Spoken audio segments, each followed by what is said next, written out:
ہم لوگ مختلف موقع پر بول رہے ہوتے ہیں کہ کام کے اندر برکت ہو گئی یا پیسوں کے اندر برکت ہو گئی.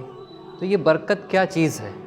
یعنی برکت کوئی فزیکل تھنگ ہے جو نظر آنے والی چیز ہو، جس کو ٹچ کیا جا سکتا ہے، جس کو دیکھا جا سکتا ہے؟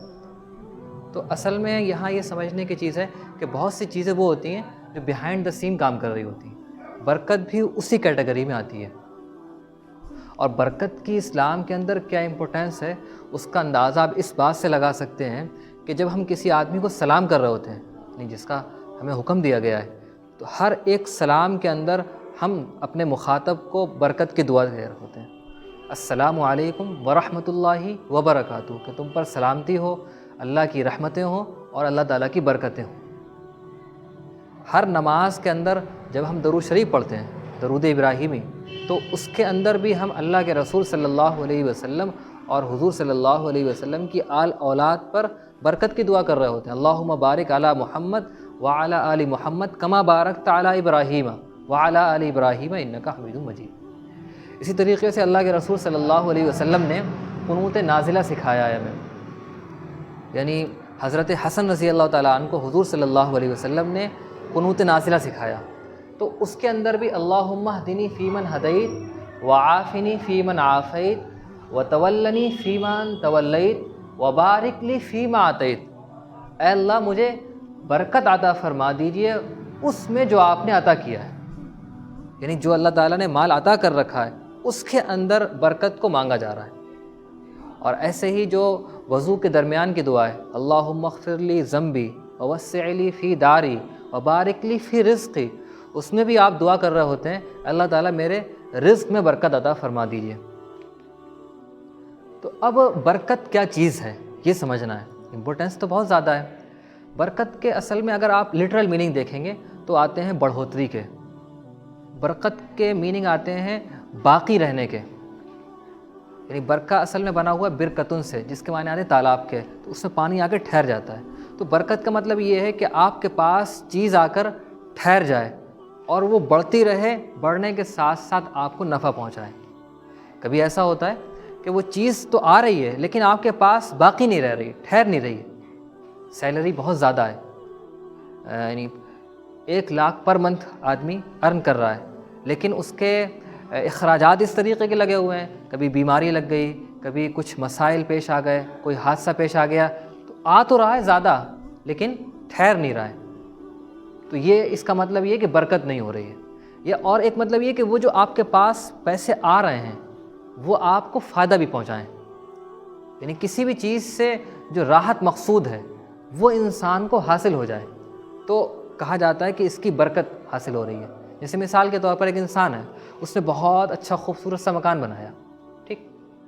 اب مکان سے مقصود کیا ہے؟ راحت ہے. وہ راحت اس کو ملنا چاہیے، اور اگر وہ راحت نہیں مل رہی تو مکان میں برکت نہیں. سواری لے کر آیا ہے، مقصد جو ہے وہ سفر کی آسانی ہے، مقصد راحت ہے. اگر سفاری سے اس کو یہ مقصد حاصل نہیں ہو رہا ہے، اس کا مطلب یہ کہ سواری. پیسے اللہ تعالیٰ نے دیے، وہ اس لیے دیے تاکہ وہ انسان جو ہے اپنی ضرورتوں کو پورا کرے، زندگی سے انجوائے کرے.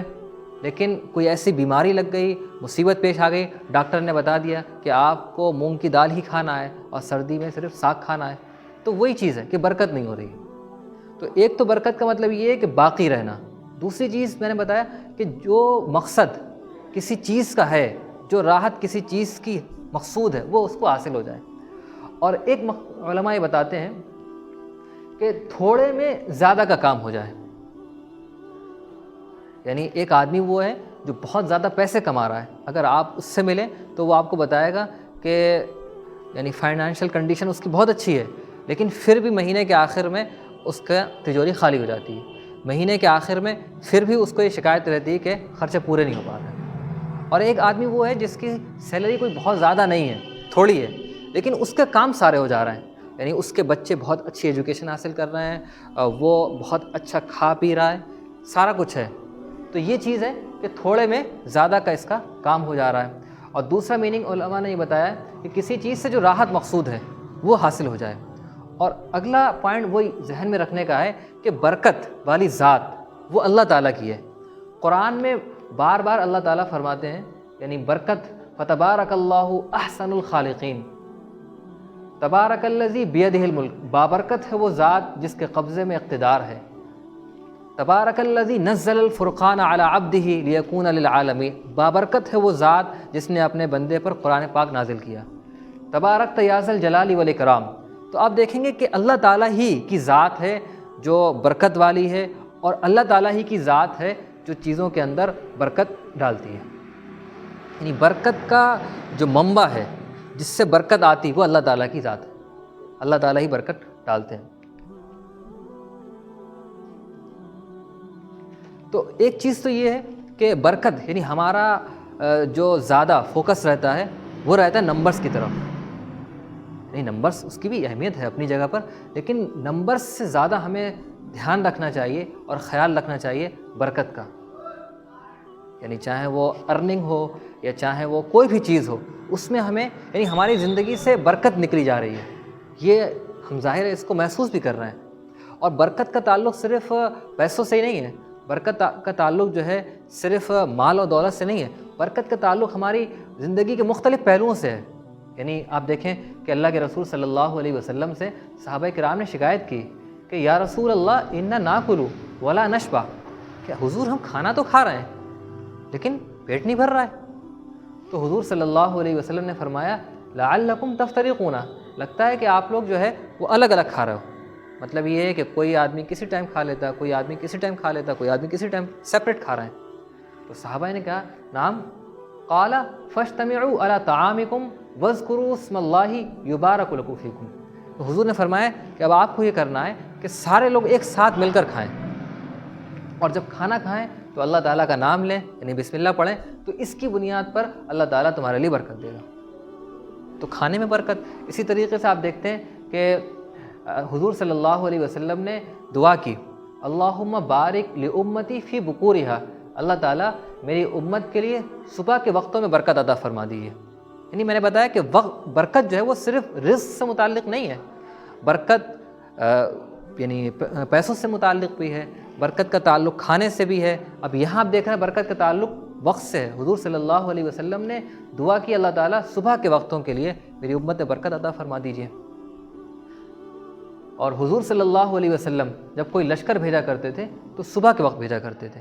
اسی طریقے سے جو صحابی ہیں، جو اس حدیث کے نیریٹر ہیں، وہ ایک بزنس مین تھے، تو وہ بھی اپنا جب تجارت کا قافلہ بھیجتے تو دن کے اول وقت میں بھیجتے تھے، تو اس کی بنیاد پر حدیث میں آتا ہے کہ ان کا مال خوب انہوں نے مال کمایا۔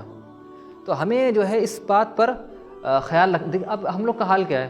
ہم لوگ کا حال یہ ہے کہ آدمی یہ شکایت کر رہا ہوتا ہے، خدا جانے صبح صبح کس کا چہرہ دیکھ لیا کہ آج بونی نہیں ہوئی۔ تو اب اگر آپ اس سے پوچھیں گے تو وہ بتائے گا کہ ہم سو کر ہی 8 بجے اٹھیں، تو چہرہ تو آپ ہی کا خراب ہے۔ یعنی ہم خود اس طریقے کے کام کر رہے ہوتے ہیں جس کی وجہ سے بے برکتی آتی ہے۔ یعنی بہت سے حدیثوں کے اندر وہ اعمال بتائے گئے ہیں، بہت سی حدیثوں کے اندر وہ کام بتائے گئے ہیں کہ اگر آپ ان کو کریں گے تو برکت آئے گی، اور اگر ان کو نہیں کریں گے تو بے برکتی آئے گی۔ اور ہمارے یہاں جو چیزیں پھیل گئی ہیں، یعنی جس کے بارے میں سمجھ لیا گیا کہ اس سے بے برکتی آئے گی، ان کو بھی انشاءاللہ ہم ڈسکس کریں گے۔